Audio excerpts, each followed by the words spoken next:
to the Scottish Affairs Committee, and we're absolutely delighted to have the Secretary of State for Scotland and the Scotland Office team with us this afternoon for one of our regular catch-ups, and we're looking forward to having a conversation about the many issues which is affecting your office. And we'll maybe start, as usual, Secretary of State, with any opening remarks, and perhaps you could introduce your Scotland Office team at the same time. Thank you. Thank you very much, Chairman, and good afternoon, everyone. Just before I introduce and make some opening remarks, I'd just like to say that the Scottish Office team here would like to pay our respects to Doddy Weir. He was a giant on the pitch. He was a hero for all the things he did off the pitch, his great valiant actions after rugby. And just to say, really, our sympathies are with his family and friends. Chairman, it's good to be in front of you to answer questions about the work being done by the Scotland Office and the United Kingdom Government's activities generally in Scotland. Last time we were joined by Lord Offord of Garville, who on my left, and this time, at this end of the room, for the first time I'm delighted to say we have John Lamont, who has been a member of your committee, who has joined the Scotland Office. He needs very little one at that. Indeed, he needs very little introduction. And he's now looking forward to answering questions instead of asking them. Or so he tells me. I'm also joined by the Director of the Scotland Office, Lawrence Rocky, who is, I think, well known to the committee. This is the fifth time I've appeared before the Scottish Affairs Committee. And as you know, Chairman, you've expressed frustration in the past at a notable absentee from the committee. But all I would say is, unlike the First Minister, the Scotland Office always turns up. If I could just also say a few words about the economic challenges ahead. We live in turbulent times. We're still facing the economic fallout from the COVID pandemic. Inflation poses a threat across the world. And as we know, inflation eats into people's paychecks, it eats into their savings, and it disrupts businesses. Furthermore, Ukraine's illegal invasion of Ukraine has led to soaring energy costs through the weaponization of the energy markets. And we understand the enormous challenges families across the United Kingdom are facing.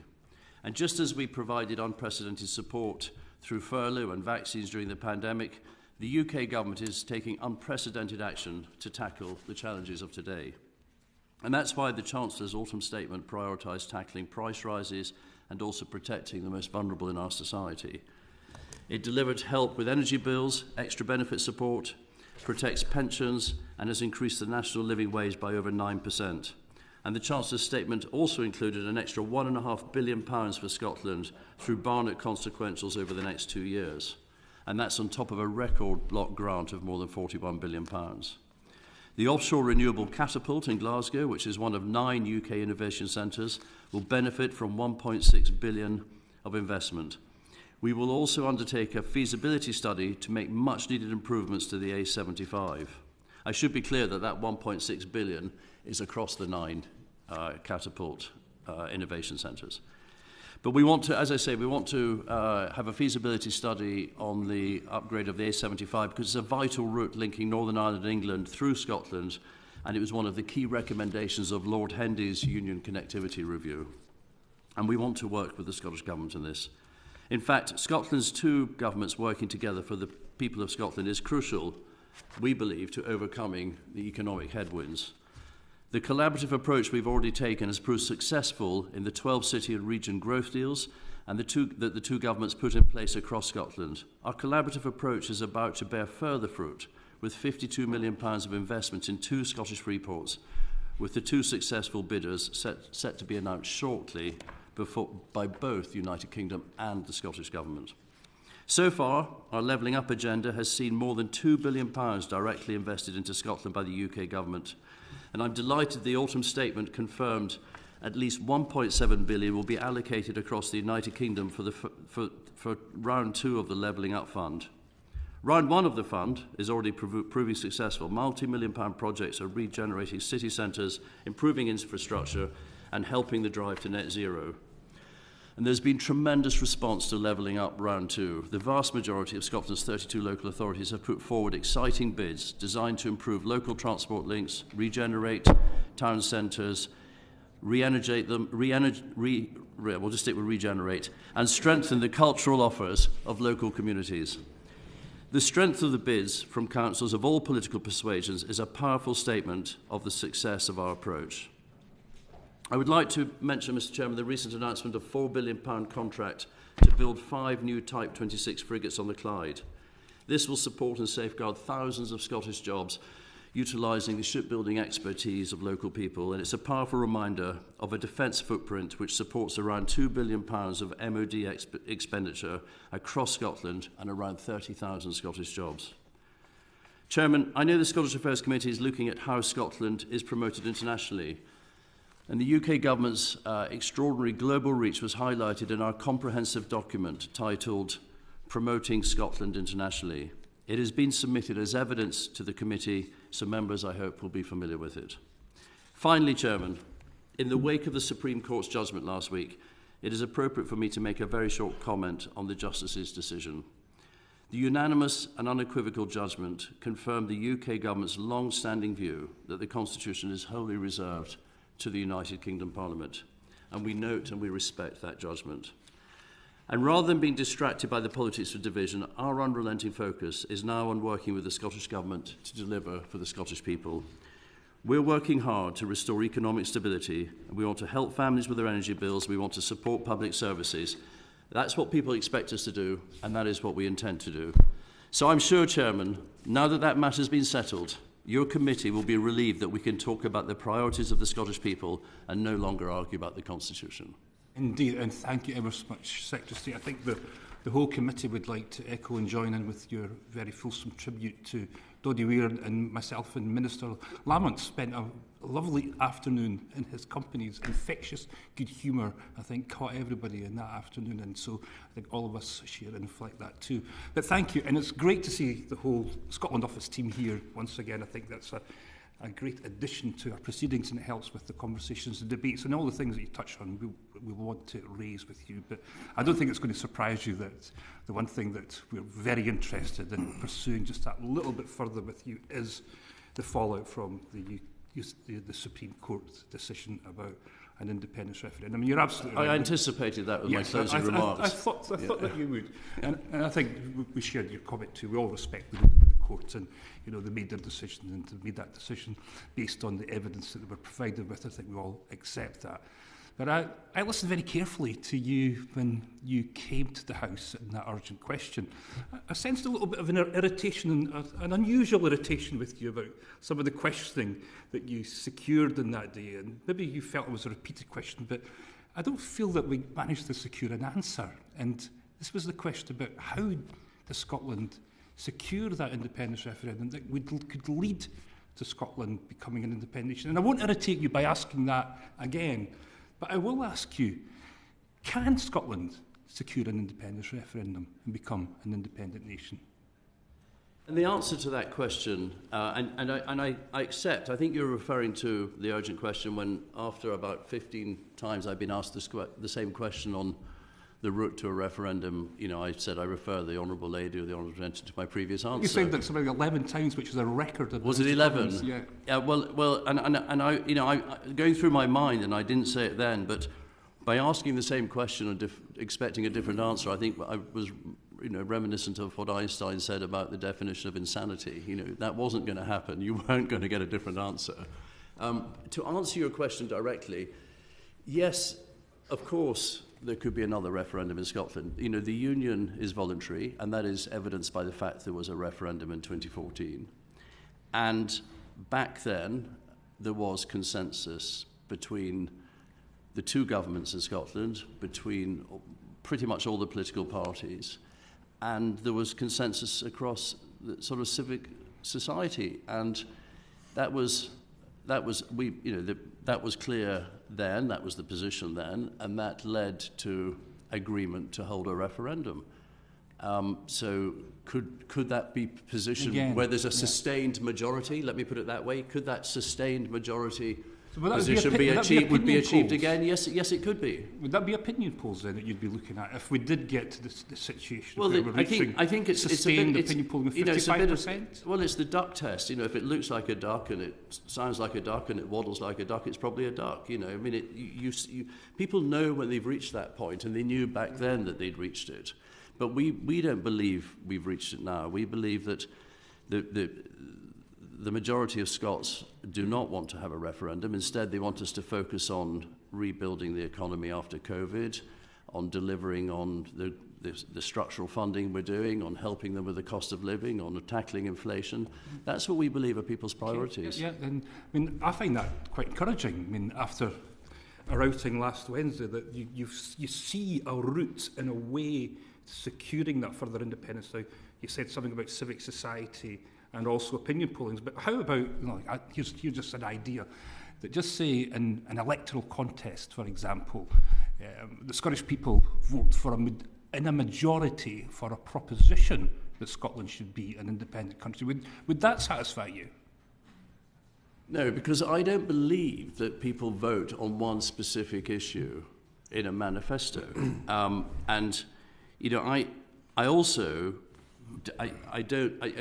you're talking about the de facto referendum that the First Minister's proposing at a general election, I don't see there being a mandate for something. If you can't have a mandate for something that we now know you legally do not have any power over. Then we're getting back into this territory of this because it matters. You can know. How? I would say in reinforcing my point, the Scottish Government can no more, although they put it in every manifesto that they want to remove Trident from Faz Lane, they no more have the power to take away our nuclear deterrent than they do to break up the United Kingdom. And that's very clear, and the justices agree with me on that. I think you're approaching clarity here. So even with a clear expression of a desire of the majority of the people of Scotland to become an independent nation, that wouldn't be sufficient enough for you?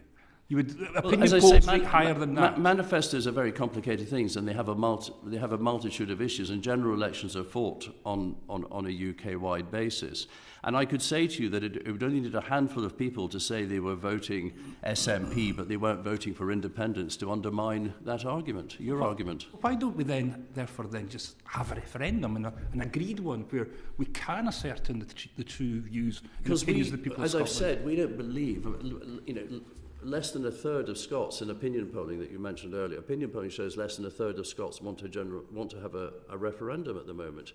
We don't see that there's any great desire for one. We don't believe it's the priority of people. When we look at the list in polling of what people's priorities are, it's very clearly 8 or 9 on that list. The people are much more concerned about the economy, health, education, etc., those things. What we're trying to edge towards is like a place where we can agree. I think it's always important that we try and find something that we can agree on. I think we're agreeing that if opinion polling shows sustained support for independence, that would be a trigger for you and the UK government that an independence referendum may be forthcoming because of that. Is that roughly where we're getting to in this? Yeah, we're looking for sustained polling. I've always said that, there would have to be a sustained majority and a clear consensus between the two governments, between the political parties, across civic society. There would have to be that sustained majority for there to be another referendum. And I think what we have to look now at where we are in terms of democracy. Democracy is underpinned by two very precious principles. One is losers' consent, and the other is the adherence of the executive to the rule of law. And we've just heard the rule of law, and we should have had losers' consent from 2014. And I would just say it's important to the Scottish Government that they respect the principles that undermine democracy. Those are the things that matter to us now. And we've just very clearly had the rule of law in a unanimous and an unequivocal way spelt out to us. I think the problem for the 50% or so people who support independence in Scotland is that I think this view that democracy is not frozen, things move on, things change, like, for example, all the things that were said. conclusion of the last independence referendum, and all the things Scotland was going to get and all the things we were guaranteed would happen. Now, a lot of that didn't. We could probably argue about that, but I think we could broadly agree that some of the things that were said, particularly about EU membership, didn't materialise. So surely there's still a case, therefore, as we go forward, that this should be revisited, particularly when Scottish people vote for it. No, so I don't agree, and I don't see a sustained majority in any opinion polling for a referendum. I simply don't see it. And I don't take the idea that you can cherry pick out of a manifesto the one thing you think everyone voted for. I don't believe that is what they voted for. So and I would take it one stage further, as I said in the House of Commons last week. Less than a third of Scots, of the electorate, voted for the SNP in the Holyrood elections last year. Again, that's not pointing to me to any form of majority. I think Lord Offord wanted to say something. Yeah, I just would take issue with this idea that 50% of Scots want to separate. Well, the last opinion poll shows 51%. But what about the voting? What about actual votes? What about the actual voting we've had? Okay? This is not what we're trying to get because towards. we're in a voluntary union since 1707 between two equal nations, negotiated on commercial terms, not at the point of a gun, which means that either side can leave at any time. The reason why they haven't left in 315 years is because it's been the most successful union economically and politically. Now, in the 2014 referendum, 3.6 million Scots voted of the 4.3. 84% turnout, the highest ever seen, except for in Australia where it's compulsory to vote. 2 million voted to stay, 1.6 to leave. That is a decisive result, and since then your party has received votes of the region of 1.3 to 1.4 million votes, which is a third of the electorate. Now that gives you a mandate to govern. You've had 8 successive victories. Gives you a mandate to govern in the UK under the UK settlement, under devolution, but it doesn't give you a mandate to break up the country. Well, it doesn't give me anything at all because I'm just a mere chair of a select committee. But what I think we're discussing here is the rights of the Scottish people to secure what they voted for. And I think that's it. We'll leave that one just now because if the Scots wanted to get independence, they could get independence. Yeah. Well, but you can't persuade them to do that. I know Mary Black's desperate to get it, so I want to come to Mary, then we'll obviously come back to some more of these issues. Thanks, Chair, and thanks to the witnesses for giving us your time. As you've just said there, Lord Offord, if this union is voluntary, how can Scotland leave it? By expressing a view that the majority of people want to leave. We asked them that question in 2014. 2 million Scots voted to stay, 1.6 million to leave, and since then your voting numbers have been 1.3, 1.4. It is since then that I've actually been in. So there is no momentum within those numbers. Let me ask my question. Since 2014, I have been in the heart of Westminster, so I don't think me or my party could be accused of ignoring any kind of referendum result. But we keep hearing this thing about, if there's a sustained majority, less than a third of Scots voted for SNP. So let me ask this then. Do you accept that the Conservative Party have not received a mandate from Scotland since 1955? So you have never had a sustained majority? So what I would say to you is that... You don't accept that? No, because it's within the rules of the United Kingdom Constitution, and within those rules, we agree all four of us to be together. To pick you up on that point then, within those rules... And the government's elected on that basis. And we have losers' consent. So can I pick that point? Just before, and let's try and keep this as orderly as possible. Let Mary ask I'd like to address that point, which is that, but if you combine the votes for the Unionist parties, there was a majority, many times over and over again, there has been a majority vote for the combined Unionist parties, the Lib Dem, Labour, Conservative. That's the first part. And regarding the sustained majority point, I would say, where did that come from? Well, it came in the first year of Nicola Sturgeon being First Minister. She said that there should only be another push for an independence referendum when 60% of Scots were polling as wanting an independence referendum for at least a year, is what she said. We should see the desire for a referendum to be polling at 60% for a year. So that's where that was the first person to come up with the sustained majority idea. I happen to agree with her. Well, I mean, you've already mentioned this, the answer that you repeatedly referred people back to in the urgent question last week, where you said in 2014 there was a consensus between both governments, all political parties and Civic Scotland. Yeah. So can I ask, who is measuring that and how are they measuring it now? Well, I've just said. I just referred to the answer I've just given. This is in the ballot box. Oh, the 8 elections that the Yes, Scottish National but Party that, won. you haven't That's increased. great. You haven't Thank increased your share of the That's vote. good, Chair. Lastly for me, like, I got the sense from you, Alistair, last week when I know you were irritated about the voluntary union question. You were just bursting to tell us that we weren't in a voluntary union, weren't you? You don't believe No, that. not for a minute. We're absolutely in a voluntary union. That's why we had a referendum in 2014. That highlights the fact it's a voluntary union. Right, so what happens to this voluntary union now, and how does one partner begin to assert it decides it wants to leave it? And this is where we seem to be falling down, and all the other things we can agree on. We both agree it's a voluntary union, I think. Well, the difference is that I believe the partner, which is the partner of my home birth and your home birth in Scotland, I don't believe the Scottish Government or the Scottish National Party speak for all or even the majority of the people of Scotland, and I've highlighted that on many occasions. And I've just given you the statistics to prove that only a few minutes ago. I believe that a majority of Scots want both governments to get on with fixing the problems that they face and get on with their priorities. I don't for a minute believe that breaking up the United Kingdom is their priority. No, Douglas wants to come in. And just for Sally Ann and David, who did manage their private session, what we're doing, we're concentrating any question about the Supreme Court at the top so we can get on to other business. So if either of you have any questions, David's got a question, and I know Douglas has. Douglas. I just want to briefly comment on this because there are far more important things I think this committee should be discussing with the Secretary of State and his team.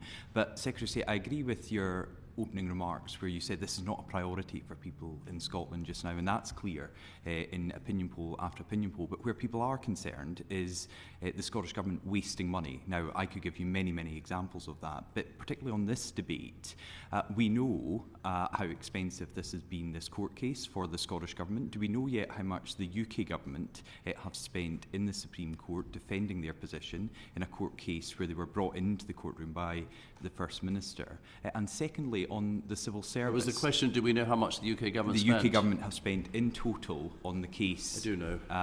Defending the argument after the First Minister took Scotland's two governments into the courtroom. And secondly, we know approximately £1.5 million a year is being spent by the Scottish Government on civil servants working on their plans to break Scotland away from the rest of the United Kingdom. Do you believe that's an appropriate use of taxpayers' money and civil service time by the Scottish Government?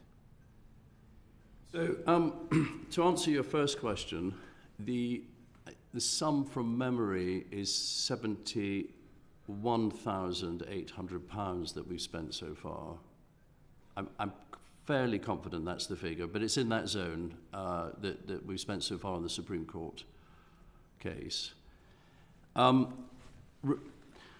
Regarding the civil service in Scotland, your second question, the permanent secretary to the Scottish Government stays in close contact with Simon Case, Sue Gray, the Proprietary and Ethics team in the Cabinet Office, on the role of the civil service in Scotland and what the parameters are that they can operate under. And that has been the case, certainly been the case since 2014, when there was I think there was a review following the referendum of the role of the civil service in Scotland.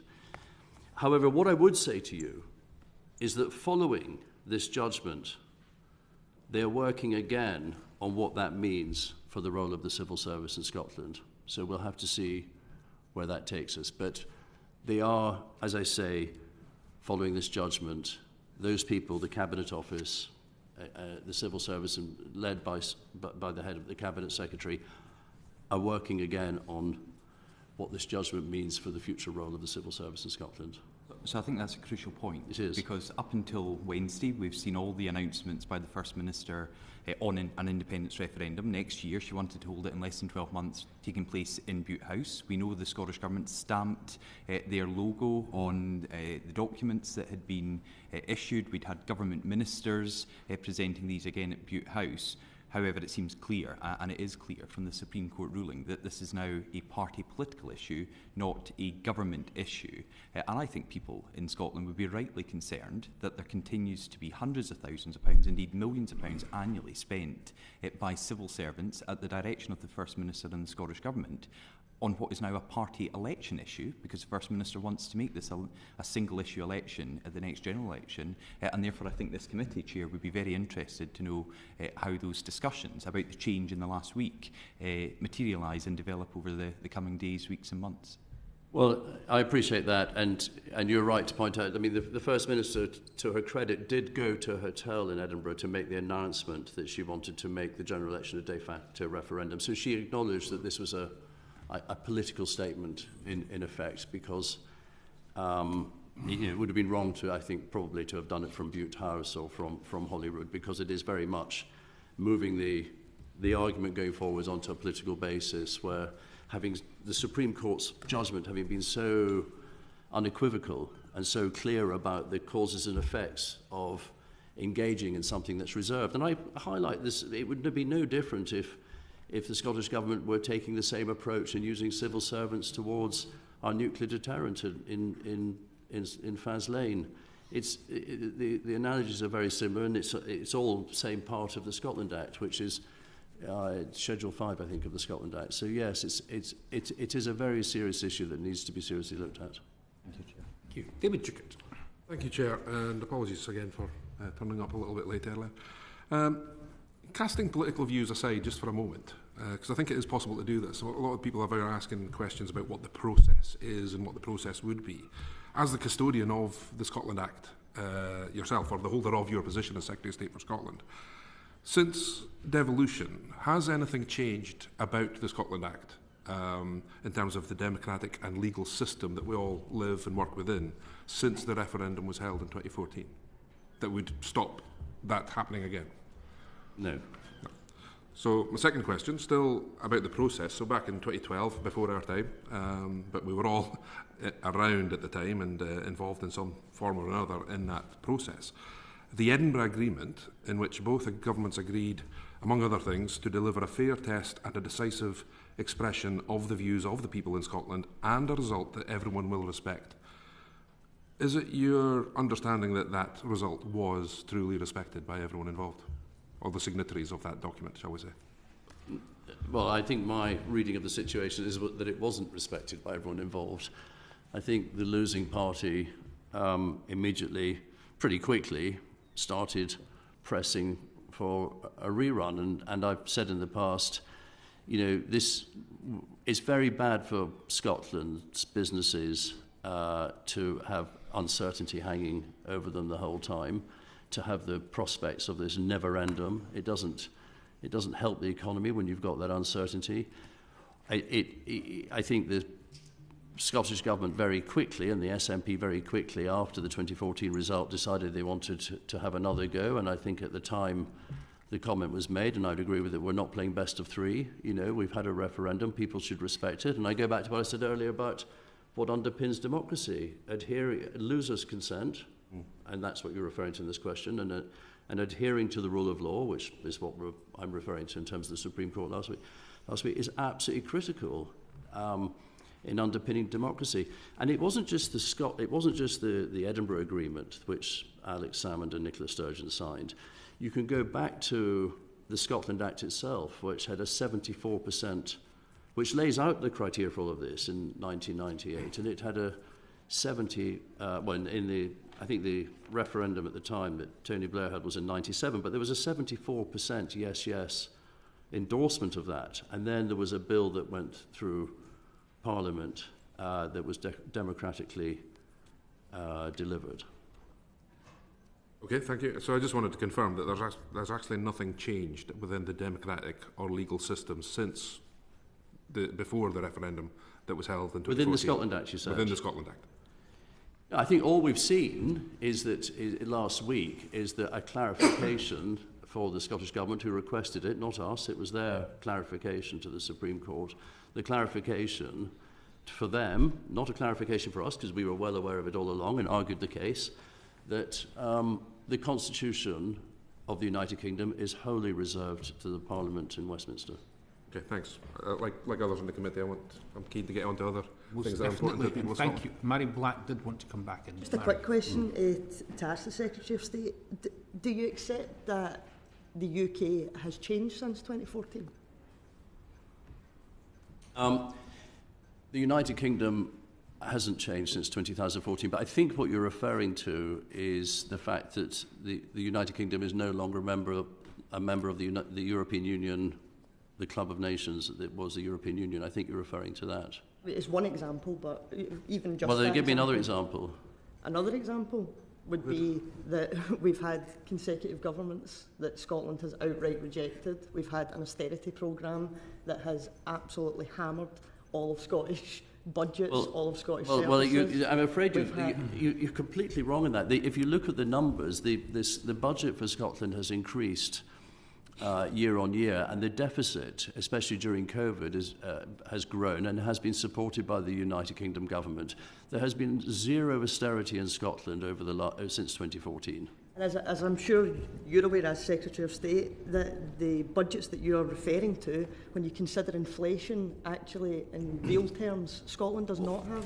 Well, again, the block grant has Barnett consequentials on top. I mean, I heard an SNP MP argue the other day that Scotland didn't get things like Crossrail. Well, the block grant and the Barnett consequentials go through my office and under my nose, and I can assure you, billions of pounds went to Scotland as a Barnett consequential for Crossrail. £1.5 billion is going over the next 2 years as a result of last week's announcements on business rates, on health and on education spending in England. So there is a very generous share goes to Scotland, and actually, as we know, it's about 20% more in terms of public spending per head than it is in England. I would never deny the fact that Scotland receives money, of course it does, but I'm asking, do you accept that under the umbrella of the economic policies that your government have introduced, that due to inflation, it's actually not that generous of a budget?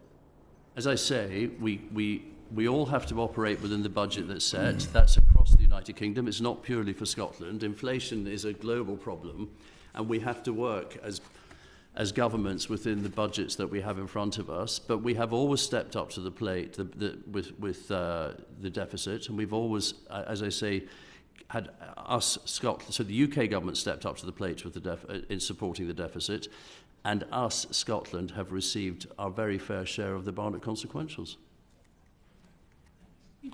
Thanks, Chair, and thank you, gentlemen, for coming along to appear in front of us this afternoon. I just wondered, Secretary of State, did you see the article in the Times which suggested that a couple of their lordships had proposed in the upper house recently that spending public money building the case for Scottish independence may be illegal after the Supreme Court ruling? It was brought to my attention by a tweet from Aileen McHarg, Professor of Public Law and Human Rights at Durham University. And she tweeted, "On Thursday morning, the usual suspects tried to push this line in a debate on an urgent question on the NDREF ruling in the House of Lords. The fact that the Scotland Office Minister, Lord Offord, studiously ignored it tells you all you need to know about its legal accuracy." Which Lords out of interest? I believe it was Lord Fowkes and Lord Forsyth. That's correct, yeah. Correct, right. And I didn't ignore the question. Ah, good. I answered the question. I answered the question by saying that under the settlement within the United Kingdom, the UK Treasury sends money to Scotland with no strings attached, which is not the way the Scottish Government deals, by the way, with its local authorities. We'll come back to that. There are no strings attached to the money given from the It sends the money government. it's not bifurcated. If it was bifurcated, if it was ring-fenced, of the £1.5 billion, 600 would have gone to Scottish Health and 400 to Scottish Education. Okay. The UK Treasury doesn't do that. Okay. It sends it to the Scottish Government, allows the Scottish Government to make its own decision as how it feels best it should spend that money. Excellent. So the Scottish Government has the ability to choose whether to spend money on things like building the case for Scottish independence if it chooses to. No, we don't. No, I'd like to clarify that point. Oh, okay. As I've just clarified that by saying that it's a matter for the civil service as to whether whether the civil service support is there is a matter for the civil service, and that, as I said, that piece of work is ongoing. Money can be spent, but the civil service... No. I think on this one, I would hold fire until we see how this plays out. Okie doke.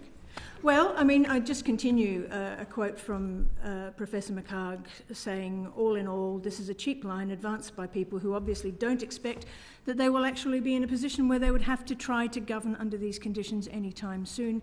Deeply unserious politicians. So, worth bearing in mind, well, I'm sure. I've had Professor McHarg quoted to me many times before. I suspect she's not on my side of the balance sheet when it comes to the United Kingdom.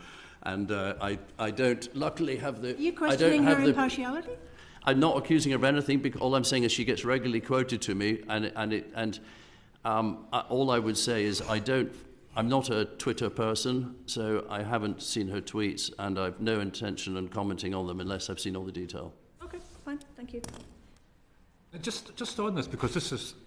I sort of expected you'd be saying a little bit more about this, and I thought that about this spending and the illegality of public spending for referendum support. It was widely touted that you were going to come to this committee and tell us something about this, but it's obviously not the case, and I've probably been misinformed. But just on this, would it not be incumbent upon the Scottish Government to keep that money in place just in case the UK Government sees sense in the democratic case and agree to an independence referendum? Well, I can confidently say using my test of consensus and all that I'm hearing and my mailbox and what I read and the opinion polls we've referred to on the desire for a referendum anytime soon, I would strongly recommend that the £20 million that the Scottish Government have put aside for a referendum on the 19th of October next year, that they, especially following the judgment last week, which was unequivocal, I think they'd be wise to spend that money on the priorities of the people, which are other things other than independence. We've got more faith than you, Secretary of State. We still believe you'll see the light when it comes to this. I don't want to let you we'll down. I don't want to let you down. I don't want to let you down too gently. So I'll just say, it's not going to happen. Okay, well, we'll see what happens with that.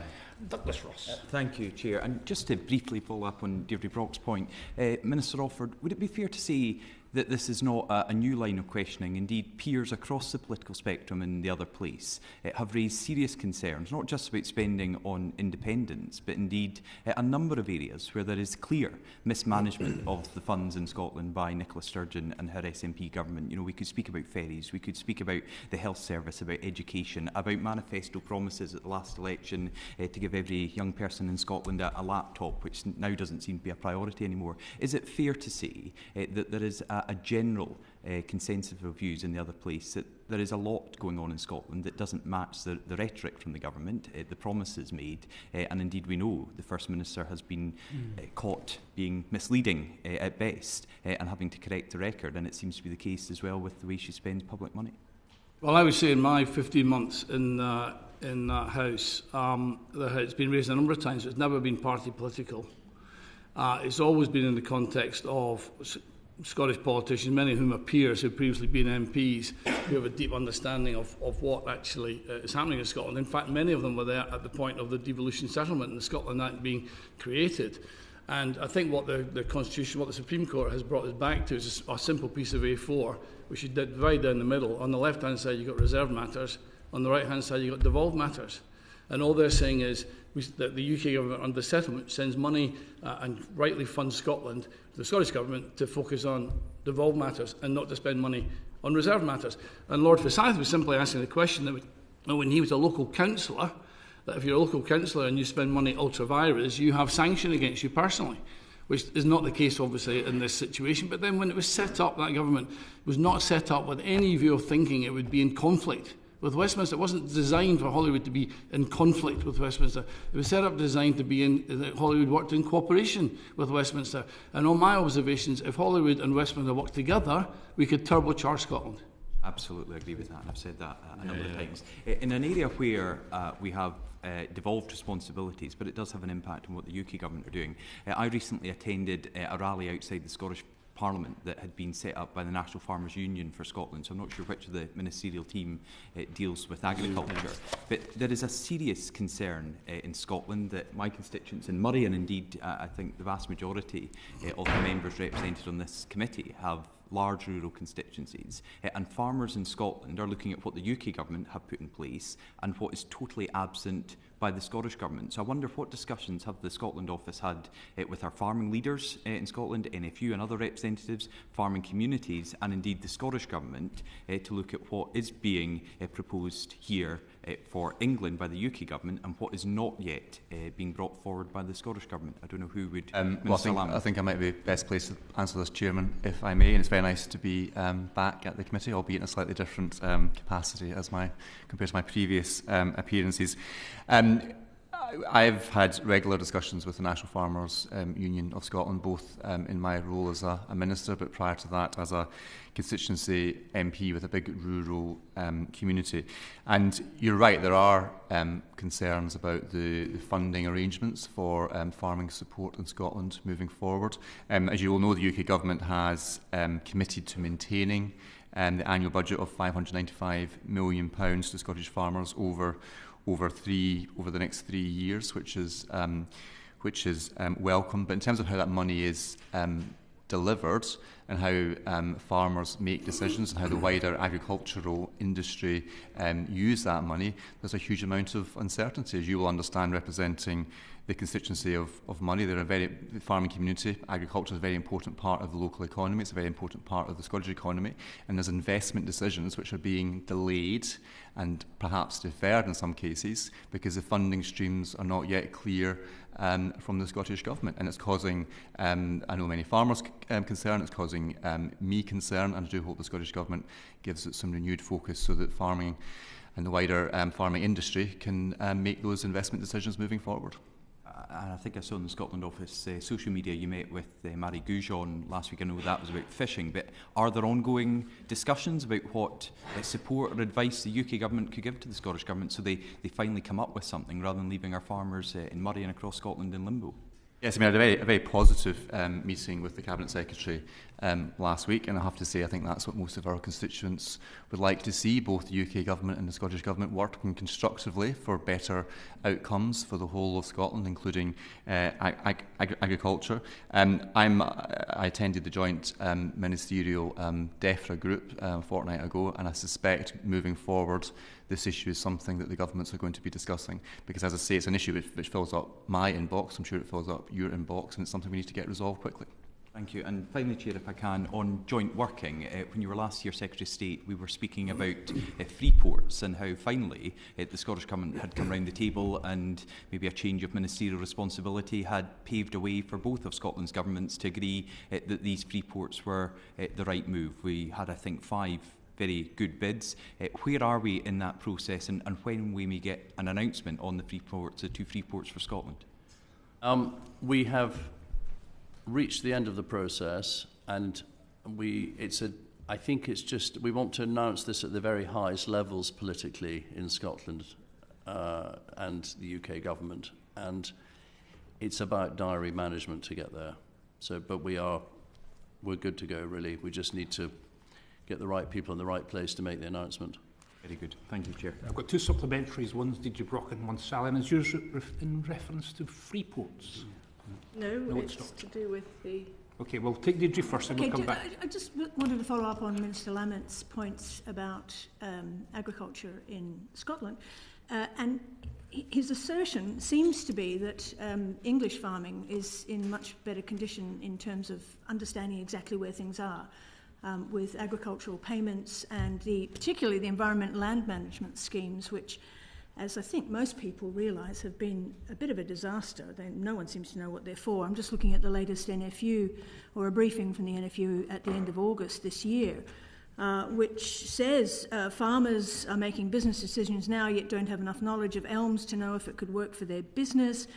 And there remain significant gaps in our knowledge about how local nature recovery schemes can work. So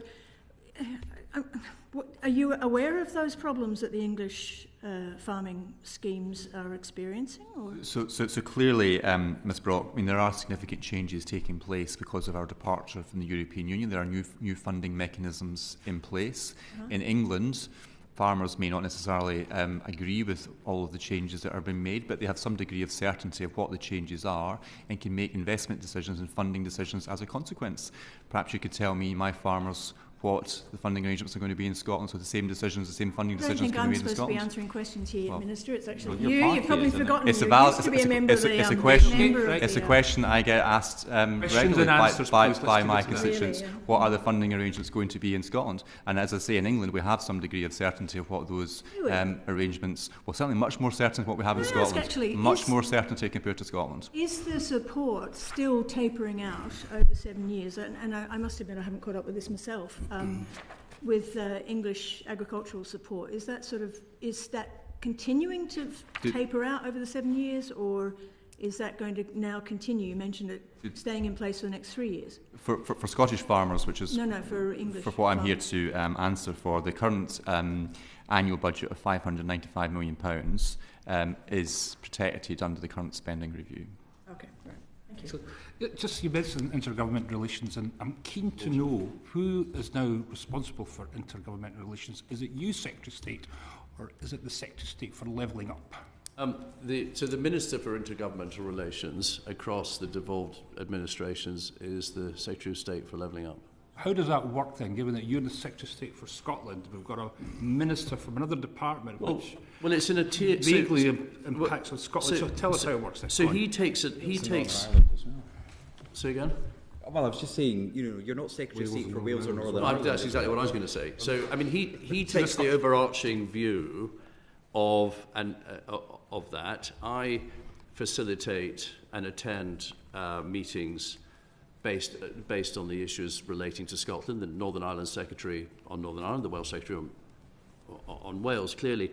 And it's a three-tier structure. So the top tier has effectively the Prime Minister and the heads of the devolved governments as a council.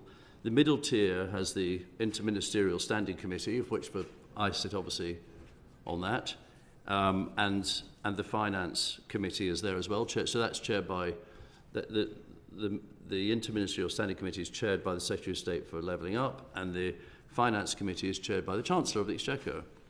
And then the bottom tier are the interministerial groups on departmental policy. So, for instance, I think you sit on the DEFRA one. And that's the way the structure works, and the structure is in almost across the board, not entirely, in place. Could I just to add a bit of context, because obviously the IGR is really important. Obviously, we published a transparency report, and the Prime Minister Council was held at the British Irish Council just the week before last, which I think is a really positive step. But I think it'd be wrong to see IGR in isolation from the day-to-day business that obviously happens from every Whitehall department with their Scottish Government colleagues, then from ad hoc ministerial discussions on a kind of bilateral basis, and then you also have informal working groups such as our Seafood Action Group that Minister Lamont chairs jointly with Minister Goujon. So I think you need to look at the whole totality of kind of informality and IGR to get a true sense of the... The last thing this committee would want to see is any diminution of the role of the Scotland office and losing any influence across the apparatus of state. Heaven forbid we'd lose your influence. Fear not, Chairman, our influence has never been stronger.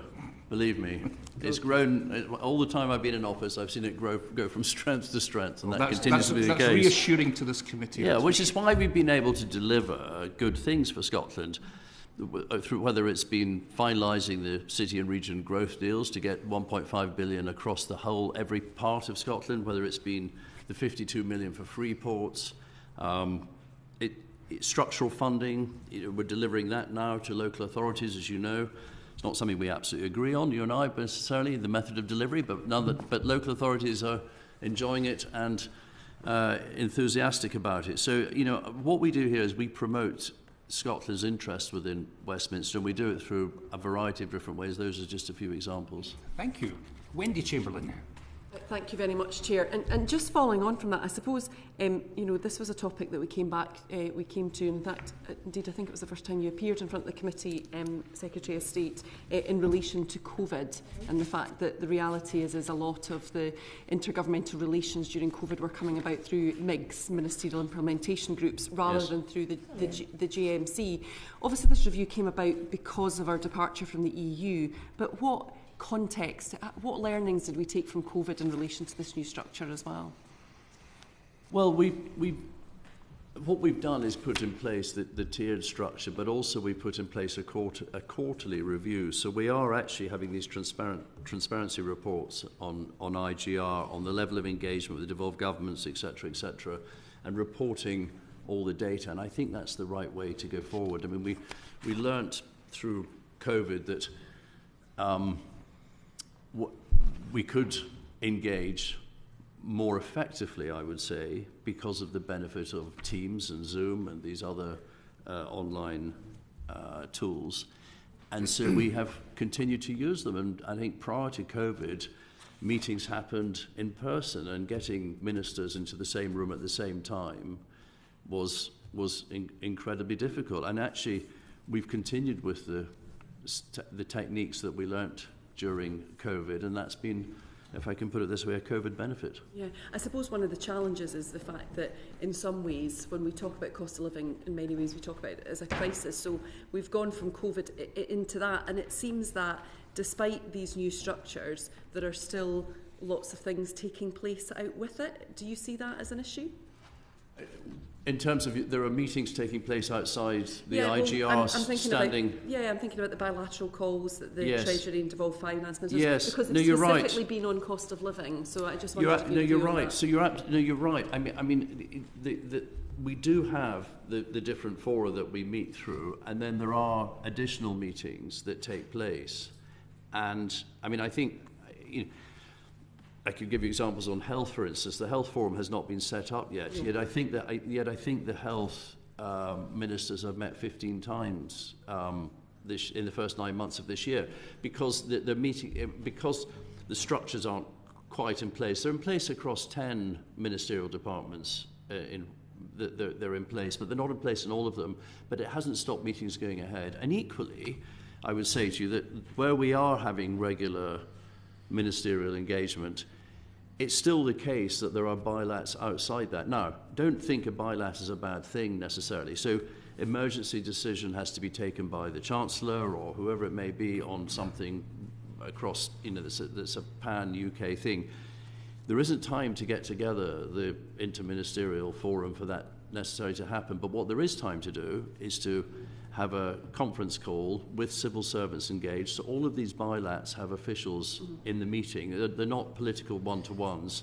There are officials taking minutes. There is a record properly kept for the interministerial government relations purposes. I also note that you mentioned health there, but I know transport and justice have not been convened either. In some ways, 9 meetings for health. Does that not suggest that potentially someone's not seeing the benefit of getting those structures together? How many meetings did I say for health? 9. I thought I said 15. Okay, right, okay. That's even more. There's been 15 health meetings so far.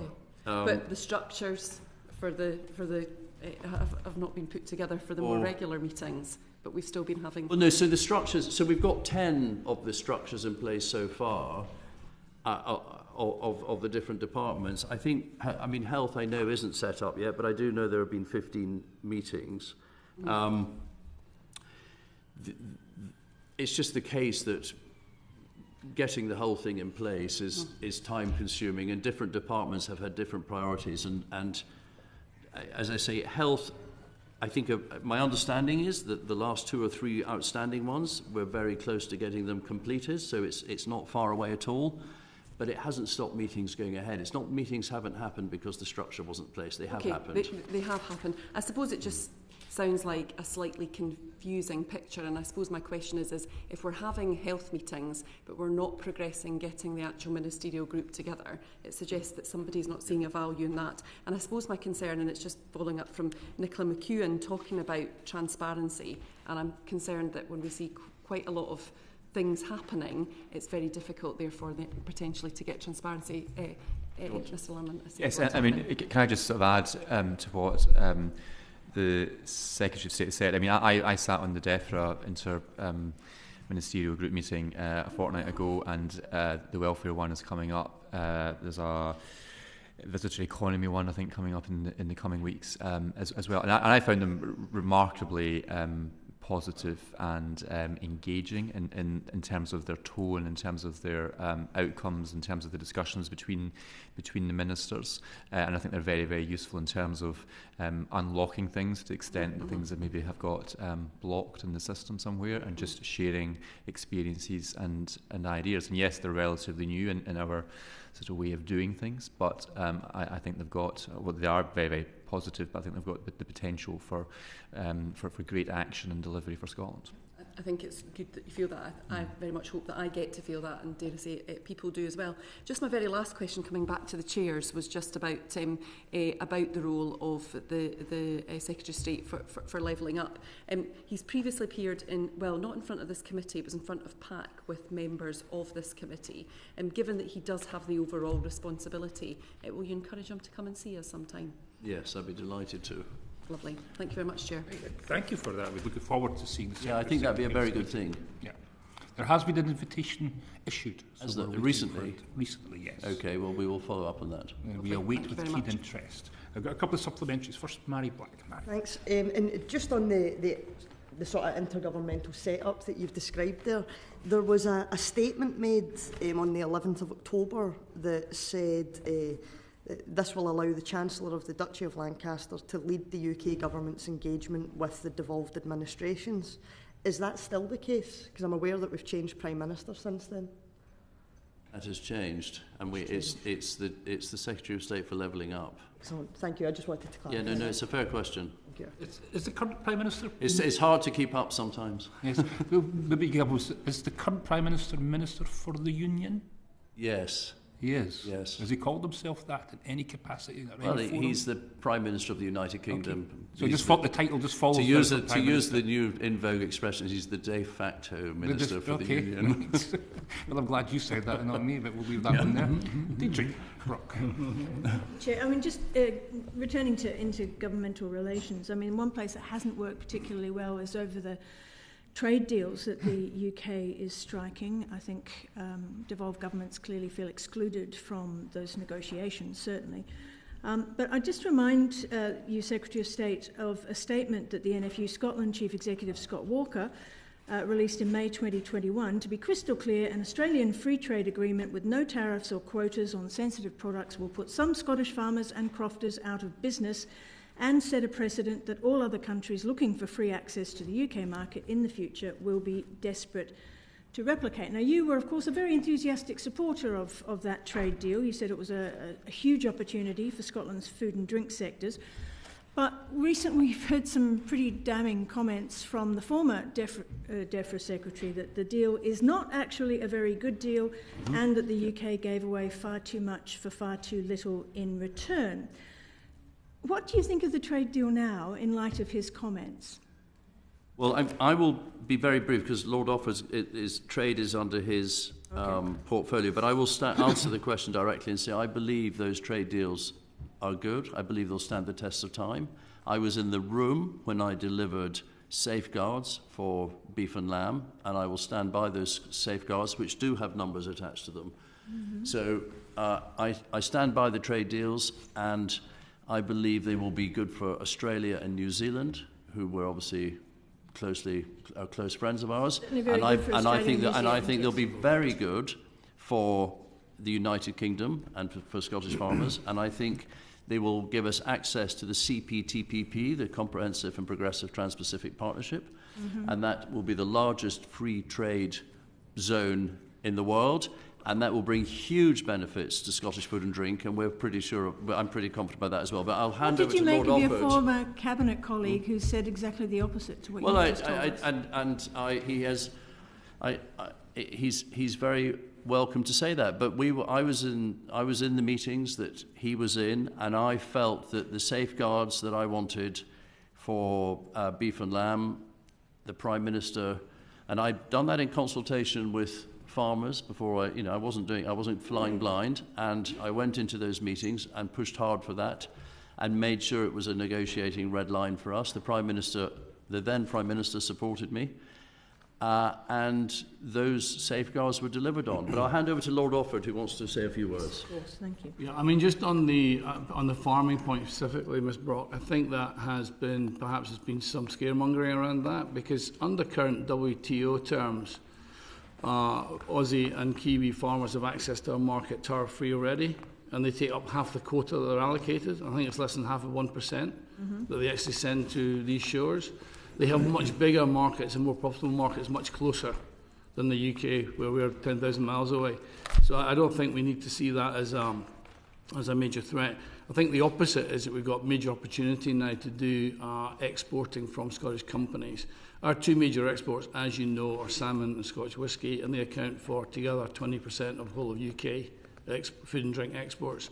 Once again, an example where Scotland punches above our weight with 8% of the population. But behind that stat, there is another stat, which is only 5% of Scottish companies actually export. And that's a very low number. And it's significantly below 8% of the population. And I think now we've got a concerted effort going with the Department of Trade and also working with the Scottish Development SDI. We have a real opportunity to boost trade export from Scottish companies. Okay. So I think that more than outweighs, I think, any scare stories on the farm. You mentioned markets much closer, and the scare stories came from a former Secretary of State. So I'd be a little cautious about accusing him of that. I mean, he was presumably very closely involved with all these discussions. I know certainly there seemed to be a bit of a turf war going on between the Department of International Trade and DEFRA, and that certainly was reflected in his comments. His recent comments. But you mentioned markets much closer, and Secretary of State, you mentioned economic headwinds that are buffeting economies at the moment. I need to... One issue that has not been really touched on is the issue of Brexit. Now, I know the government wishes to just move on and try to pretend that things aren't materially changed as a result of that. But I wonder what he thinks of the OBR's comment saying the latest evidence suggests Brexit has had a significant adverse effect on UK trade, and that Brexit will result in the UK's trade intensity being 15% lower in the long run than if the UK had remained in the EU. Today we also hear of research from Aston University that says Brexit's resulted in a 22.9% slump in UK exports to the EU and a 42% drop in the variety of UK goods exported. We've also had a horror story recently about from the Nuffield Trust, some figures released showing that nearly 4,500 fewer European doctors now than would have been the case if the numbers before Brexit were maintained. The number of trained nurses from the EU coming to work in the UK has seen a massive drop in numbers. Where is the thinking from the government on this? You're a very wildly enthusiastic cheerleader for Brexit as well, Secretary of State. What do you say to these figures showing that Brexit's actually been disastrous for Scotland and for the UK? I say absolute nonsense. Okay, so you are... And let me tell you why. The OBR... Because you'd like to hear why. But you're not quoting please years and you're not quoting dates. So if you give me a moment, I will. In 2021, we saw a slump in our trade with the European Union. But we must remember, and I remember, for instance, producers of broccoli in Scotland on the East Coast, the frozen broccoli hadn't gone to the EU, they hadn't done the trade. That was a problem for them. And when you got to the bottom of it, the reason was that the restaurants in Europe were in lockdown, and we saw a very hugely COVID-influenced slump in trade in 2021. In the first 2 quarters of this year, we now have the numbers for our trade with the EU, and it has never been higher. The first 2 quarters of this year, we've done more trade with the EU than we did when we were in the EU. So, guess what? Positive figures. And I would also take, and you haven't mentioned it, I notice, but normally it would be brought up around Brexit, our net immigration figure into the United Kingdom, we've just had those figures published last week, and they're the highest since records began. So the idea that we're not letting anyone into the UK is also nonsense. We've never let more people into the UK in terms of net immigration since records began. So again, dispelling another Brexit myth. Are you talking about overall immigration figures? Of course for I the am. whole of the UK, right? Not just EU. No, I'm talking about the well, I don't think we should be unkind to the rest of the world and only let people from the EU in. I've never thought that. But, I mean, talent is spread all over the world, and the talent that we want to attract here should be allowed to come from all over the world. I've never been EU-centric and only letting people from the EU come in. I think that's I don't know if I'm putting words into your mouth, but if I am, I apologise. No, not at all. But I mean, you acknowledge that, for example, the number well, I of acknowledge trust that figures showing I the acknowledge NHS that has Britain suffered. is open to, and as I say, the highest ever net immigration since numbers began. I acknowledge that Britain is open and welcoming to the whole world. All right. Okay. Thank you. And just lastly, if I may. Yeah. Thank you. Thank you, Chair. I had questions for you the last time you were here. I went back and looked at the transcript. Is this anything to do with how much we spend on comms? Gave evidence to this committee. No, actually, it's Oh, about... God, although, actually, now you mention it, maybe your influence has grown because of the massive growth in your spin doctors, but we'll leave that to one side. Okay. Actually, I was going to ask the Institute for Government, I asked you questions about how the plans for levelling up and the increased staff that we're seeing in the Scotland office and in fact in Queen Elizabeth House itself, how that was going to balance out with how you were going to avoid duplication. And in fact the Institute for Government has warned the UK government's plans for levelling up, specifically their choice to exclude devolved governments from the decision-making process, would increase costs and reduce efficiency by doubling up on effort. If the government's so committed to reducing waste, I know that there are still proposals floating around for big drops in the civil service, for example. I'm not quite sure where we are with that. I'd be very keen to hear, actually. Yeah, Mr. Rocky. We'll correct you on the last point, and Okay, sure. Lawrence, why don't you take that? So I think in the last point, Yeah. each government department is tasked with looking at efficiency savings over the course of this Parliament, but that they get to keep the savings they have made to invest in services, I think is the latest position. Right. So there are no targets for civil service numbers reductions across the civil service, as far as I'm aware. That's correct. So the Prime Minister, That's definite. scrapped. So The there's new no Prime Minister planned scrapped redundancies. he scrapped the 91,000 figure. Right. Is my understanding. Regard to your first question, I mean, the numbers that have increased in the Scotland office have increased in the order of 4 or 5 people. So to support a £2 billion city region deal programme, I think is relatively modest in the large scale of things, and certainly look at the overall civil service numbers, it is relatively modest. Sure. We obviously work hand in glove with our colleagues in DLUC, and they do have a new Scotland-based team, which reflects the fact that they have a UK-wide operation in before where it was England only. Again, the numbers of colleagues who are not just located in Edinburgh but located across Scotland is in the 15 to 20 range. So again, relatively small numbers. Mm-hmm. And the final point I would just say, in terms of Queen Elizabeth House and its occupation, the anchor tenant is HMRC, who was always part of a long-term plan by HMRC to consolidate their asset base. But the wider move of new colleagues there is as part of the Places for Growth programme, which aims to move 20,000 civil servants from London and the South East right the way around the United Kingdom. So I haven't seen the report that you're referring to, but in terms of the Places for Growth programme, it's about fewer civil servants in London and the South East and using that economic potential in Wales, in Northern Ireland, in Scotland. Can I just, how does that work? I mean, when you've, because a number of jobs have already gone up to Scotland, haven't they, in different departments? How does that actually work? Do they shift people from London and move them up to Scotland, or do they make the jobs available? I heard there was a little bit of upset amongst Scottish-based civil servants that these jobs weren't sufficiently advertised. But then, of course, if they were moving people, persuading people to move to shift to Scotland, then that wouldn't be so much of an issue. How's it all working? So at a macro level, each department in the UK government has targets about the number of civil servants they are moving from London to other parts of the UK. They're actually shifting people up to Scotland? Sorry, number of roles, I should say, rather than people, to be precise. Uh-huh. And then how that is implemented varies by department to department. Some departments are choosing just to advertise role X in 6 locations across the UK. Some departments are choosing to say we want a transport focus in Birmingham, and therefore we are advertising to roles there. But in the main, it is not civil servants leaving their homes in Dagenham and moving to Glasgow, although that does happen, it is as the inevitable churn of civil servants move, which is obviously 5-10% a year, new roles have been advertised in different places, so that's how that comes to pass. I mean, there's going to be 1,500 jobs eventually, aren't they, shifted to just speaking personally, I spent a career in Westminster, now live in Scotland, but I didn't move directly. I came out and came back in again. So it's a complicated picture, but over 10 years, you're seeing the biggest shift of civil service resources from it was felt too concentrated in London and not reflective enough of the people we serve. Do they just work on Scotland-only projects, or is it all, it's UK-wide, but they just happen to be based in Scotland? So both. Again, we've got, I mean, there has been 26,000 civil servants UK civil servants in Scotland for many a year who work on issues pertaining just to Scotland and issues pertaining to the whole of the UK.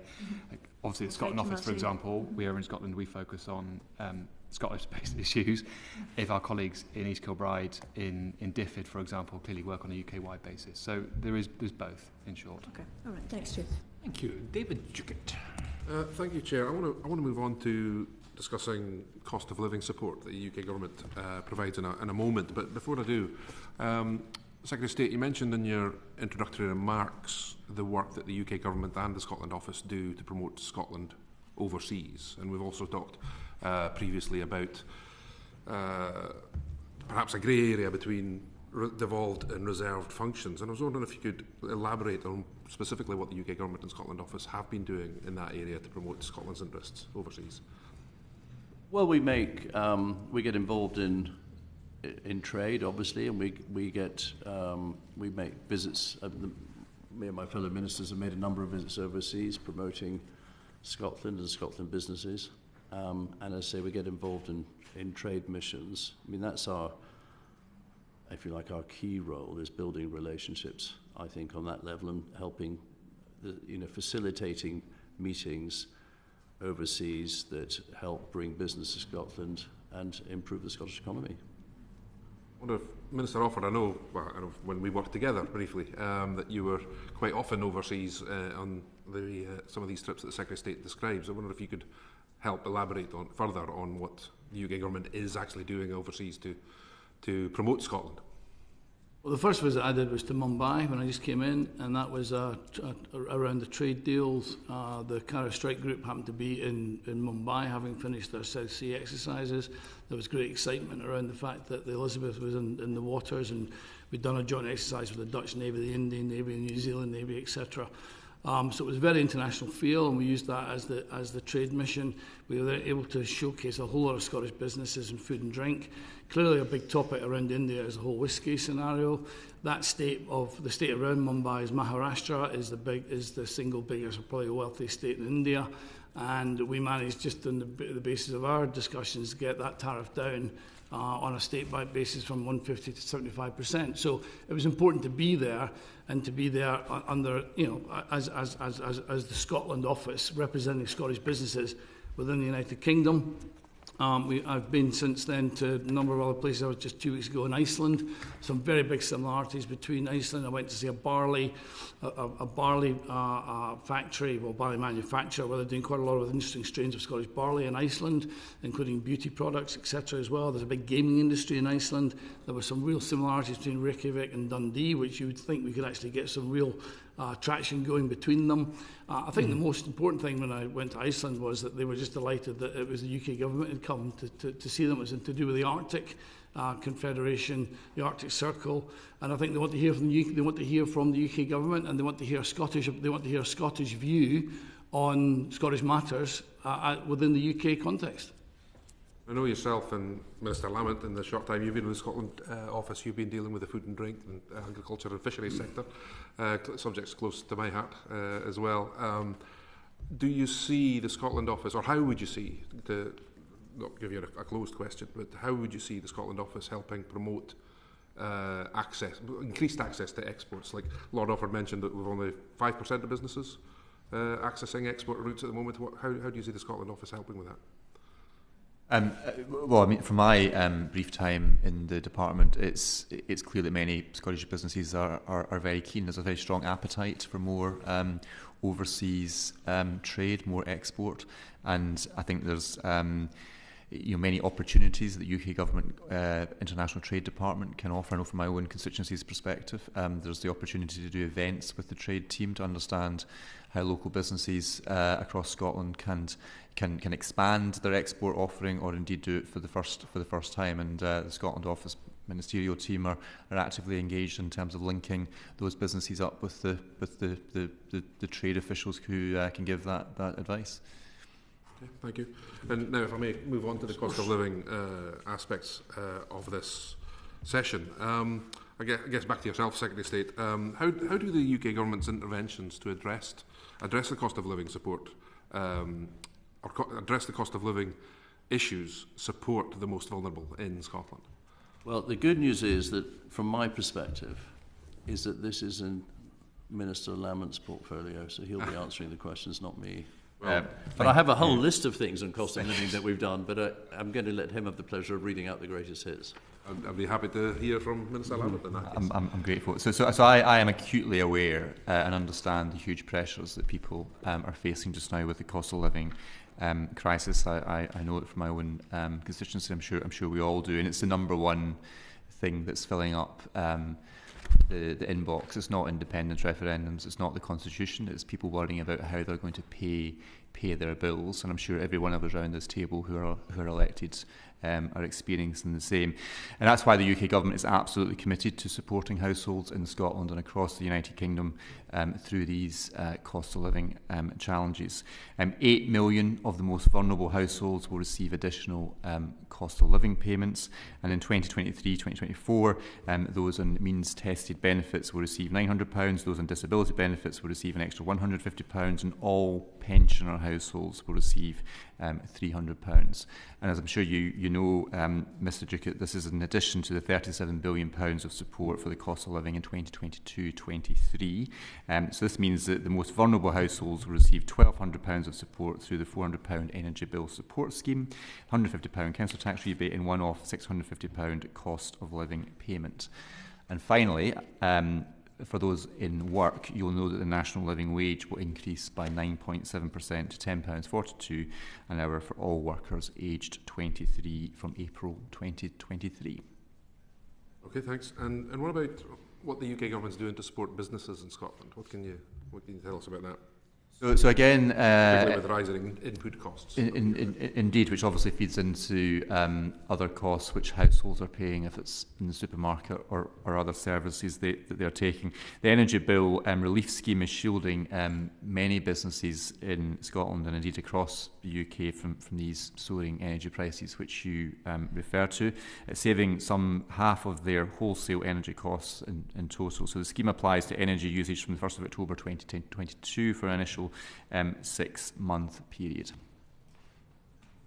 And as you've hinted at yourself, Minister Lamont, I'm very familiar with the figures you've just read out, and I think all of us around the table and in the panel, yourselves, representing rural constituencies, will be very aware of the concerns being raised by off-grid heating oil users. And I was just wondering what representations or discussions the Scotland Office has had with BEIS in order to accelerate the originally it was going to be £100 payments, but it's been doubled to £200. But obviously, a lot of our constituents are asking, that's all very well and good, but when are we going to get this? So I'm just wondering what representations the Scotland Office has made in that regard. Yes, absolutely. So you're right. I mean, many people living in rural Scotland and island communities are off grid in terms of how they get their energy. I heard much about this during my first ministerial trip to Shetland, and I'm sure it affects many of your constituents in Banff and in Buckingham as well. So as you said, the initial payment was for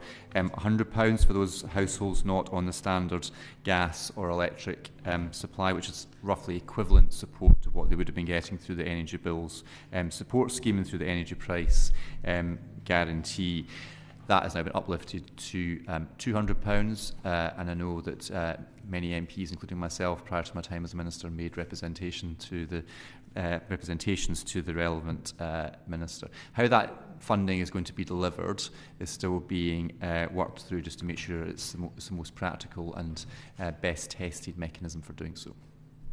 Has the Scotland Office made any particular representations on behalf of the rural communities in Scotland, which tends to be a bit more further afield and spread out a bit more?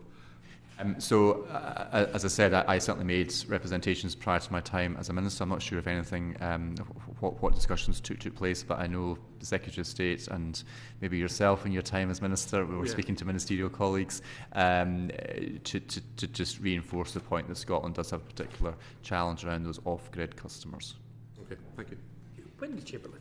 Thank you very much, Chair. I just wanted to come in on some of the energy stuff as well. It's just been highlighted to me by my staff a letter from Minister Stewart in relation to the energy bill support funding for people, the 900,000 people in the UK who aren't on domestic energy supply, and also the alternative fuels. It appears the energy bill support is going to be delivered via a local authority application. What notification or engagement has the Scotland Office had on that approach? I've not seen that letter, Mr. Chairman, but I'm very happy if Ms. Chamberlain could send me a copy of it. I can certainly pick it up with colleagues and give you more details. Letter. And on alternative fuels, it does say that a process is still being worked out, but it very much looks like this support isn't going to be delivered till January at the very earliest. Our constituents need it now. What can we be doing to press the government to move more quickly on this? I know the officials are very, very focused on this because they recognise the challenge that these particular customers are facing, and you rightly identify the pressure that they are facing. And I know they're trying to get a scheme in place, a delivery scheme in place as quickly as possible to ensure the money is in the bank accounts as soon as possible. Just to reiterate, at official level, we obviously work closely with our base colleagues, and the point about speed of implementation is one that we have made. Because clearly we need to be engaging with the Scottish Government and with COSLA if the delivery is going to be via local authorities. Potentially a further bilateral meeting on that. But just on the energy for business, I am very conscious from my caseload that I've got a number of businesses who are extremely concerned, particularly given that the autumn statement said two things. It said the overall scale of support will be much lower, and it also said that businesses would have to clear a very high bar. I've got one business in particular, I've actually written to the Treasury. They are very keen to be one of the businesses that is part of the review to demonstrate what they're doing to reduce their energy costs, and also to make the case for the fact that it's absolutely critical for them to continue to receive government support. Is the review engaging with Scottish businesses through yourselves? So again, if you can send me the details of that business, I'll ensure that it's flagged to the relevant minister and the team of civil servants who are looking at this. I think it's important, though, the point to make is that the way we deal with these rising costs is to tackle the reasons why inflation is racing away. And a large part of the reason why inflation is so high is because of the price of energy, and the price of energy is so high is because of the illegal war in Ukraine. Hopefully that will come to a conclusion, but there's other measures which the UK government has taken, particularly through the energy price guarantee, which will hopefully result in inflation falling back. The Bank of England similarly has a focus on inflation, so by tackling the causes of inflation, we will hopefully alleviate the pressure that these businesses are facing because of the rising costs of their bills. But this government has demonstrated time and time again that it is able to take necessary action to support households and businesses through this cost of living crisis. They will continue to do so, and it's right, though, that we keep the whole situation under review so that action is taken at the appropriate time when it's most needed. I'm just very concerned that businesses are going to be making decisions post-April, and if they've not got clarity of support, it's very difficult. And I endorse everything you say. You're quite right about the representation coming from businesses right across the United Kingdom. I mean, I recently, following a meeting with them, I suppose it's a business area close to all our hearts. I made representation on behalf of the Scottish bakers to the powers that be, and it is, they are very energy heavy in what they do. I mean, there are many businesses like that, but they're creating just-in-time food. They're delivering to retailers. There's a whole supply chain that's critical there, but right at the top of that, they have very high energy costs, and we acknowledge that, and we know that those are the sort of businesses where we need to be feeding in the real-life experiences so that government understands the challenges they face. Just one small footnote, just back to my Queen Elizabeth House point, is that there is Treasury colleagues based in QEH, so we have Treasury officials in Scotland on the ground, talking to businesses and talking to stakeholders to make sure their views are heard. I'm sure Mr Lamont will make sure my letter goes there then. Yes. Thank you very much. Thank you, Mr Chairman, can I just make one additional point about Queen Elizabeth House? I'm going to respond to Ms Brock when she raised this, but I know she's left. I'm holding a series of engagement sessions with MSPs and MPs of all parties. I think it might be useful if Ms Brock was able to attend one of those. I've reached out to the SNP, Labour, Liberal Democrats, Scottish Conservatives, and the one grouping I've not had a positive response from is the SNP, to come into Queen Elizabeth House and just see how the UK government works in practice. So I would encourage you and your colleagues on the SNP side to engage so you can see firsthand what the UK government's doing in Edinburgh. Definitely would be rushing over each other to make sure we have an appointment with you at Queen Elizabeth House. Sally and Hart. Thank you, Chair. I'm going to be looking at questions regarding the retained EU law revocation and reform bill and see how it fits in with the devolved nation Scotland in this case. So good afternoon. What processes is the UK government putting in place centrally to ensure that departments engaged in a timely fashion with the Scottish Government on planned changes to retained EU law which affects the Scottish Government? Well, the answer is that we've been proactively engaging with all the devolved governments at a ministerial and at an official level. And we've been engaging on both on the progress of the bill, but also what we're reviewing within the retained EU law, if that makes sense. Yes. There are regular meetings. There's plenty of support for the devolved administrations on this. It's a very big and complex subject. But also we've been working to identify which of the retained EU laws are devolved and which are reserved, because obviously we're respecting the ability to make decisions, the devolved administration's ability to make decisions in the areas that are devolved. And basically, as we go forward with the process, it's just our desire to keep them closely involved. Do you have a rough estimate as to how much of the retained or of the law is applicable just to the devolved to Scotland, and how much is applicable to the UK, or if you can't give a rough estimate? I wouldn't want to do that because the assessment is still ongoing. Okay. I mean, we are talking literally thousands of laws that are being assessed. So the assessment's still underway. The current retained EU law catalogue is available, though, and we do update it regularly. So there's basically a retained EU law catalogue on gov.uk, and that's updated on a quarterly basis. So if members of the public wanted to look at that, they can look at it, and they will get when it's updated, they can see which laws apply to just Scotland and those which apply to the they will see they will see it regularly updated. It's due to be updated again very shortly, and yes, they can see which are in the resolved areas, which are reserved, which are in the devolved, and indeed where there's some overlap. Okay. And there is overlap in some areas. So obviously where there's overlap, there'll have to be agreement. Is that a decision, if there is overlap, that the UK government will be taking by itself, or will it work with the Scottish government to come to an agreement on how we will come to an agreement? So we have a mechanism under the UK internal market legislation of common frameworks, and we will come to an agreement based on the common frameworks on where there's overlap. There is also a dispute mechanism within the intergovernmental relations structure. If we can't agree something under common frameworks, there is a dispute mechanism to resolve things. But hopefully, we won't get to that.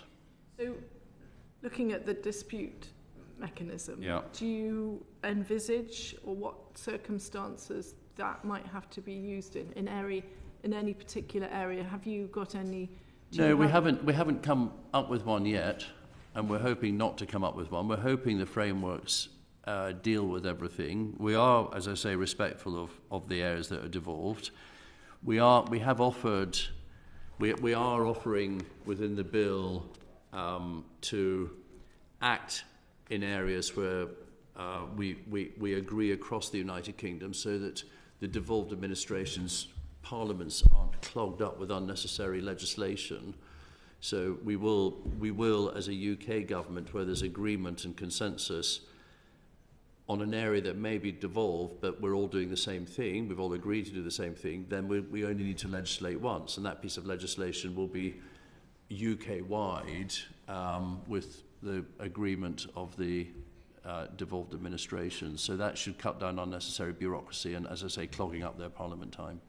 And have you found that the Scottish Government is keen to come to the table and discuss these areas of overlap, devolved regulation? Yes. I mean, there's been a lot of engagement at official level, and that continues. And we're working to quite a tight time frame. We're recognising what we can achieve. We're recognising what benefits there can be for businesses and consumers, and we are, focusing on everything on a case-by-case basis. And I think I genuinely think we're making good progress. Just looking at where if the UK government extends the sunset of legislation beyond 2023, will it take the decision in its own right for the whole of the regulations, or will it work with the Scottish Government on sunsetting devolved regulation that applies to devolved powers only? So is your question, is it for the UK? Will the Scottish Government be involved in any decision to sunset the legislation beyond 2020? Yes, so we're having discussions. We're having discussions with the Scottish Government on the areas where it would be helpful to extend the sunset date of 2023, and it's a matter for the UK Government to make that decision. I don't think there's going to be any difficulty with it. I mean, the reason we've kept it a UK Government decision, which may be a legitimate question, is because there are these grey areas where you have, under certain legislation, part reserved, part devolved, and rather than getting into a muddle, which, as I said earlier, would be a problem for businesses and consumers, it's better that we move forward as one United Kingdom in one internal market. But as I say, we're not finding, as I go back to, Lawrence may agree or disagree with me, but I go back to this, it is at official level this is operating, and we're not coming up with any great challenges at the moment. And I don't think we will, to be honest. I think it's pretty straightforward what's reserved and what's devolved, and it's just where there's an overlap, how we work together, and I don't think anyone's out to make this difficult. Okay, thank you. No further questions. I know Mary Black's been waiting patiently for a thank you. last question. Just following on from the questions that Sally Ann Hart's asked there, I agree with you with this. We should have an ethos about working together, and we should try our best to do that. Yeah. But if I can just quote part of Section 28 of the Scotland Act, and I'm sure I've quoted it to you before in one of our question sessions, but after it lays out the fact of the powers that Scotland have, and that this section does not affect the power of the Parliament of the United Kingdom to make laws for Scotland, it then goes on to say, but it is recognised that the Parliament of the United Kingdom will not normally legislate with regard to devolved matters without the consent of the Scottish Parliament. So why has this government been happy to do so? Well, not normally is the Seoul Convention, and you're quite right, and we would not normally, at the time that was written, which I think was 1998, no one expected us at the time, anticipated us to leave the European Union. So we're in a not normal situation, and as much as we have left the European Union, we do have to sunset some of the EU legislation for the UK internal market, and therefore we're in not normal situations, and that's the reason for it. Can you see to the outside, looking in, why that would look like, no matter how much you engage with the devolved administrations, ultimately where there's disagreement, the UK government's going to do what it's going to do, regardless of what the devolved administration says? No, I don't see it that way. One, I think the public couldn't care less. They just want everything to work smoothly across the United Kingdom, so which is what we're trying to achieve. And I have to say it's what the Scottish Government is working with us to achieve. So as I go back to what I said earlier, regarding any form of difficulties or uncertainty for businesses or consumers, we're trying to make sure that doesn't happen. And so far, everyone's moving nicely in the right direction. And as regards the not normal piece, that would require moving forward without an LCM on something. I mean,